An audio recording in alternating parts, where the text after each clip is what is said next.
Hi, I'm Rahul Rodrigues, Director at Squareout Sports Solutions and Certely. We basically are into sports infrastructure. We are into talent representation. Another vertical that I believe and I'm very passionate about and I believe there's immense scope is sports tourism. And for a change, not so much having Indians or Goans travel overseas, which is great for international events, but bring sports passionate fans to Goa and to India for international events here. It's been about 18 months since there have been absolutely no football activities. And I believe, unfortunately, it's the younger kids who are more impacted than the older ones. The older ones still, the professional players that is, still find a way of being able to train by themselves.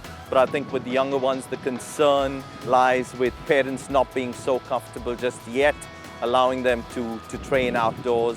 And I think they've been, unfortunately, most affected by the pandemic. Goa over the years has been the hub of football in the country.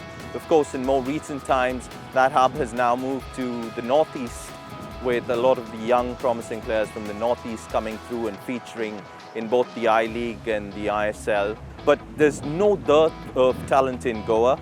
And I believe the clubs here, the institutions who've done so much for football over the years, need to continue playing their part. Of course, I believe we are fortunate in a way that Goa is the only state to have an official state sport in football. But I think, in terms of infrastructure, there's just so much more that can be done. I think the clubs have done their bit in terms of, really working on grassroots all the way. Salgaonkar, Dempo, Sporting, great examples of having invested heavily in grassroots and youth development. But I think if we can have more support from the government, I think we'll go a long way. I definitely see, even in Goa, more women taking up to the sport. We as an organization are committed to building up women's football.